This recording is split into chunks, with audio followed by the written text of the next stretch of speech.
وہ روزہ کو اس طرح سے اپنا لے کہ روزہ مجھ پر چٹی نہیں ہے، مجھ پر یہ ٹھوس دی نہیں، مجھ پر یہ نہیں ٹھوس دی گئی ہے، میں ان کو دل سے مانتا ہوں، میں ان کو دماغ سے مانتا ہوں، میں شعوری طور پر روزہ دار رہتا ہوں۔ اسی لیے ایک حدیث میں فرمایا گیا کہ آپ کے تمام اعمال کا دار و مدار جو وہ نیتوں پر ہے۔ اصل میں نیت یہ کہنا نہیں، کہنے سے نیت نہیں ہوتی ہے، نیت اصل میں یہاں دل سے ہوتی ہے کہ دل میں انسان ارادہ کر لے کسی چیز کے کرنے کا، نیت یہی ہے۔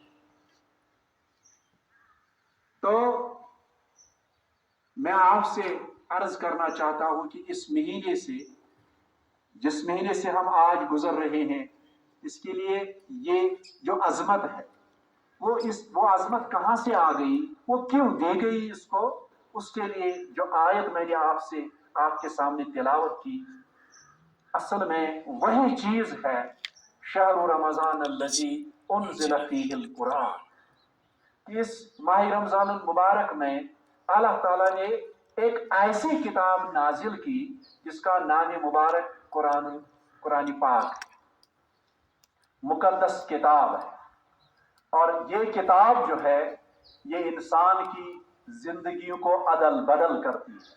یہ انسان کی زندگی کی کتاب ہے، یہ وہ کتاب نہیں جس کو صرف انسان پڑھنے سے ہی بس تسلی پاتا ہے، نہیں، یہ ایسی کتاب ہے جو کتاب یہ تقاضا کرتی ہے کہ ہر کوئی انسان اس کو اپنی زندگی میں اپلائی کرے۔ ایک ہوا ماننا، ایک ہوا تسلیم کرنا، اور دوسرے ہوا اس پر عمل کرنا۔ یہ قرآن تقاضا کرتا ہے کہ جو بھی اس کے احکامات ہیں، جو بھی اس کی آیات ہیں، ان آیات کو انسان ان پر غور و فکر بھی کرے، ان پر تذکرہ بھی کریں، ان کو مان بھی لیں، اور ان کو اپنی زندگی میں بھی اپنائیں۔ قرآن زندگی کی کتاب ہے۔ یہ عبادات اصل میں نے پہلے بھی عرض کیا کہ یہ روحانی تربیت کے لیے ہے کہ ایک انسان کی روحانی تربیت ایسی ہو وہ اپنے آپ کو باقی مخلوقات سے تشبیہ نہ دے، وہ اپنے آپ کو ان مخلوقات سے بہت اوپر پائے، اور یہ اس کے ذہن میں بھی بیٹھے کہ رب ذوالجلال نے مجھے انسان بنایا ہے، یہ انسان تو اسی لیے اللہ تعالیٰ نے فرمایا ہے تبارک الذی بیدہ الملک وہو علی کل شیء قدیر الذی خلق الموت والحیاۃ لیبلوکم ایکم احسن عملا۔ اسی لیے یہ فرمایا گیا کہ جب انسان یہ اندازہ کر لے، یہ مان لے، پھر مجھے دیکھنا ہے۔ یہ اللہ تعالیٰ فرماتا ہے میں اس سے کیا، میں کن چیزوں کا تقاضا آپ سے کروں، لیبلوکم ایکم احسن عملا، کون آپ میں سے ہے جو احسن، جو بہت عظیم، جو اچھے عمل کر کے میرے پاس آئے۔ تو انہی اعمال میں سے میں نے آپ سے عرض کیا کہ نماز ہو، کلمہ ہو، ذکر ہو، روزہ ہو، زکوٰۃ ہو، حج ہو، باقی نفلی عبادات ہو، صدقات ہو، خیرات ہو، یہ سب چیزیں ان سے یہ مل کر یہ ساری چیزیں انسان کی روحانی تربیت کرتی ہیں، لیکن اس روحانی تربیت کا کلائمیکس جو ہے وہ روزہ ہے، کیونکہ روزہ ایک انسان، ایک مسلمان صرف اور صرف اللہ کے لیے رکھتا ہے، اس میں کسی قسم کی ریا کی گنجائش نہیں ہے۔ ریا مطلب دکھاوا، دوسرے کو دکھانا۔ کبھی یہ بھی لگتا ہے کہ میں باہر نماز پڑھ لوں اور میں لوگوں کو دکھاؤں کہ میں نماز پڑھتا ہوں۔ کبھی بچپن میں ایسی بھی غلطیاں ہو جاتی ہیں کہ اگر میں باہر نماز پڑھوں لوگ مجھے کہیں گے کہ یہ نماز پڑھتا ہے، اس کو کہتے ہیں دکھاوا۔ لیکن میں نے آپ سے کہا کہ روزہ ایک ایسی عبادت ہے جس میں ریا کی گنجائش ہی نہیں ہے، کہ کوئی دیکھ ہی نہیں سکتا ہے، کوئی ہم میں سے کسی کو نہیں کہہ سکتا ہے کہ آپ روزہ دار نہیں ہیں، اور ہم یہ اندازہ بھی نہیں لگا سکتے کہ کون روزہ دار ہے اور کون نہیں، کیونکہ یہ صرف اللہ کے لیے ہے اور اللہ ہی اس کا اجر ہے۔ تو بہرحال اصل میں اس کی جو میں نے کہا کہ اس کی جو برکت ہے, اس کی جو عظمت ہے, وہ عظمت کس سے ملی؟ قرآن سے. کس سے ملی؟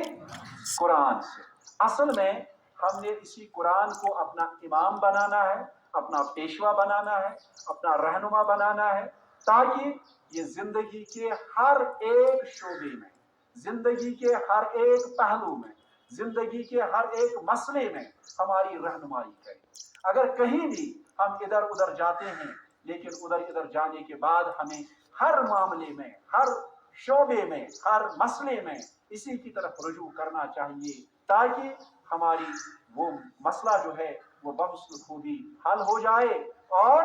ہم اس راہ پر گامزن ہو جائیں جس راہ پر گامزن کرنے کے لیے اللہ تعالیٰ نے یہ قرآن مقدس ہمارے پیارے نبی صلی اللہ علیہ وسلم پر نازل فرمایا. اور یہ شرف جو ملا یہ اسی ماہ رمضان المبارک کو ملا کہ اسی میں یہ نازل ہو گیا. اور بعد میں پھر آگے جا کر قرآن میں یہ فرمایا گیا کہ انا انزلناہ فی لیلۃ, کیا کہیں فرمایا گیا انا انزلناہ فی لیلۃ مبارک. تو یہ میں نے بعد میں یہ فرمایا گیا کہ یہ کس رات سے شروع ہوا. اصل میں وہاں پر بھی ایک عظیم نقطہ ہے, لیکن آپ کو اب تھوڑا دیر بھی ہو گیا تو یہاں پر مزید کچھ نکات بھی سامنے آتے ہیں کہ رات بھی یہاں پر ایک دن کو کہیں نہیں فرمایا گیا, رات کو بڑا عظیم فرمایا گیا, کیونکہ رات بھی اصل میں انسان کو ایک تنہائی پن دیتا ہے, انسان کو ایک اکیلا پن دیتا ہے, اور اکیلے پن میں ایک انسان اپنے رب کو زیادہ سے زیادہ یاد کر سکتا ہے. جب کوئی دوسرا سامنے ہو تو اس کو اس پر بھی نظر پڑتی ہے, مطلب یہ ہوا کہ وہ اس وقت اللہ کو یاد زیادہ نہیں کر سکتا. اور اسی لیے اس رات میں بہرحال کبھی اس بارے میں آپ سے گفتگو کروں گا, لیکن اس وقت میں میرے کہنے کا یہ مطلب ہے کہ قرآن کو بعد میں یہ اسی قرآن نے ہمیں فرمایا کہ میں لیلۃ القدر میں اتارا گیا, یعنی قرآن لیلۃ القدر میں ایک مبارک والی رات, ایک قدر والی رات میں اس کو نازل فرمایا گیا. اور اس قدر والی رات کی بھی بعد میں تشریح کی گئی کہ اس کے کتنے فوائد ہیں, اس کی کتنی برکت ہے, اس کی کتنی عظمت ہے, وہ انشاءاللہ کسی اور ٹائم پر بیان کریں گے. لیکن آج میرا آپ سے یہ پرخلوص گزارش ہے کہ آپ لوگ اس ماہ رمضان المبارک کی قدر کریں. جس رمضان سے ہم گزر رہے ہیں, کیا معلوم اگلے رمضان میں ہم ہوں گے یا نہیں ہوں گے, کیونکہ آپ لوگ جانتے ہیں جو ابھی میں نے سورہ ملک کی آیت بھی فرمایا آپ سے یہاں پر تلاوت کی, تو اس میں بھی فرمایا گیا الذی خلق الموت والحیات, اللہ تعالیٰ نے موت سب سے پہلے فرمایا گیا, پہلے موت ہی پیدا کی, اس کے بعد زندگی پیدا کی. تو اس کا مطلب یہ ہوا کہ جو بھی اس دنیا میں آتا ہے اس کو بہرحال اس دنیا سے جانا ہے. اور کبھی ہم یہ بھی پاتے ہیں کہ یہ موت جو ہے کبھی یہ آنن پھانن کسی کو پکارتی ہے, اور کبھی یہ کسی آدمی کو جو بستر مرگ پر بہت دیر تک رہتا ہے پھر وہ کہتا ہے کہ کاش مجھے موت آئے, لیکن ابھی اس کا ٹائم نہیں ہوتا ہے, وہ جب اس کا وقت آتا ہے تب اس کو موت پکارتی ہے. تو میرے کہنے کا مطلب یہ ہے کہ آج ہم جس مقدس مہینے سے گزر رہے ہیں, ہم اپنی جسمانی تربیت کے ساتھ ساتھ, اپنی جسمانی نشو نما کے ساتھ ساتھ اپنے روحانی تربیت اور روحانی اس العظمی کو بھی اپنے آپ میں جگہ دیں. اور ہم سب لوگ, چونکہ ہم سب مسلمان گھرانوں سے تعلق رکھتے ہیں اور ہم سب مسلمان گھرانوں سے آتے ہیں, ہم اس روحانی تربیت کو اپنے اندر جگہ دیں اور ہم اس سے لطف اندوز ہو جائیں. یہ پہلے لگتا ہے کہ اس سے بھوک لگتی ہے, اس سے وہ ہوتا ہے, یہ ہوتا ہے, لیکن جب انسان اس کا عادی بن جاتا ہے پھر اس کو اس میں ایک عجیب قسم کا لطف آتا ہے. وہ لطف ایک ایسا لفظ ہے جس چیز کو بھی بہرحال واضح کرنے کی ضرورت ہے, یہ بھی کسی وقت بتا دیں گے, آج وقت نہیں ہے. لیکن میری گزارش یہی ہے کہ آپ اس ماہ رمضان المبارک کو اپنائیں. سب لوگ اپنے اپنے گھروں میں, اپنے اپنے گھروں سے جب نکلتے ہیں تو وہ روزہ دار نکلیں, شام کو جب جائیں تو وہاں پر افطار کریں. تب تک اس جو ماہ رمضان المبارک کی برکتیں ہیں, جو اس کی رحمتیں ہیں, ان سے بھرپور فائدہ اٹھائیں, ان سب برکتوں اور رحمتوں کو حاصل کریں. یہ تبھی ممکن ہوگا جب آپ بھی، آپ کے گھر والے بھی، آپ کے والدین بھی، آپ کے بھائی بہن بھی، سب لوگ اس میں اپنا بھرپور حصہ ادا کریں اور اچھی طرح سے روزہ رکھیں، جس طرح سے پیارے نبی صلی اللہ علیہ وسلم نے روزہ رکھنے کی ہدایت فرمائی ہے۔ ایک بات کہہ کر میں اپنی اس کلام کو یہاں اختتام پر پہنچاؤں گا، وہ یہ ہے پیارے نبی صلی اللہ علیہ وسلم نے یہ بھی ساتھ میں فرمایا کہ جس شخص نے من لم یدا قول الزور وعمل به فلیس للہ حاجۃ ان یدا شرابہ وطعامہ۔ پیارے نبی صلی اللہ علیہ وسلم نے فرمایا کہ جس شخص نے ماہ رمضان المبارک میں جھوٹ بولنا اور جھوٹ پر عمل کرنا نہیں چھوڑا، ایک ہوا جھوٹ بولنا، دوسرا ہوا جھوٹ پر عمل کرنا، یعنی جس شخص نے بھی جھوٹ چھوڑا نہیں، اس کی زندگی سے جھوٹ نہیں نکلا، جھوٹ پر وہ بولتا رہا۔ آج جھوٹ بولنے کا زیادہ امکان رہتا ہے، ہمارے پاس موبائل ہوتے ہیں، ہم اکثر لوگ جو ہیں اس کو بہت لائٹ لیتے ہیں، لیکن خواہ میں ہم اپنے سر پر گناہ لیتے ہیں۔ میرے پاس فون آ گیا، کہاں ہو؟ میں کہہ رہا ہوں میں فلانی جگہ پر ہوں، میں وہاں نہیں ہوتا۔ یہ بھی جھوٹ، یہ بہت بڑا جھوٹ ہے، کیونکہ میں نے کسی آدمی کو غلط انفارمیشن دی، غلط بتایا۔ پیارے نبی صلی اللہ علیہ وسلم نے فرمایا من لم یدع قول الزور، جس شخص نے بھی جھوٹ بولنا نہیں چھوڑا، وہ عمل بھی، اور اس پر عمل کرنا نہیں چھوڑا، یعنی جھوٹ پر عمل کرنا نہیں چھوڑا، فلیس للہ حاجۃ، اللہ تعالیٰ کو اس شخص کی کوئی حاجت نہیں ہے، لم یدع شرابہ وطعامہ، کہ وہ پانی پینا چھوڑ دے یا کھانا کھانا چھوڑ دے۔ کیونکہ ابھی جو میں آپ سے کہہ رہا تھا، پانی پینا اور کھانا کھانا یہ آپ کے جسم کے لیے ہے، لیکن میں نے آپ سے کہا کہ اصل میں روزہ جسمانی نشو نما کے علاوہ یہ ایک اور چیز کی تربیت کرتی ہے جس کو ہم روحانی تربیت کہتے ہیں۔ تو اگر آپ نے جھوٹ نہیں چھوڑا، آپ نے جھوٹ پر عمل کرنا نہیں چھوڑا، تو یقین رکھیے کہ اس پانی چھوڑنے سے، اس دن میں کھانا چھوڑنے سے روزے کا اصل مقصد پورا نہیں ہوگا۔ تو وہ مقصد پورا اسی تب ہوگا جب آپ اس جھوٹ کو چھوڑیں گے جو آپ کبھی مزاحیہ انداز میں، کبھی شعوری انداز میں، کبھی غیر شعوری طور پر بھی جھوٹ بولتے ہیں، جب تک اس کو نہیں چھوڑیں گے۔ یعنی اس کا مطلب یہ ہوا کہ پیارے نبی صلی اللہ علیہ وسلم کس اندازے میں ہماری تربیت فرمائی کہ پہلا مقصد اس ماہ رمضان المبارک کا یہ ہونا چاہیے کہ آج سے ہی آپ جھوٹ سے پرہیز کریں،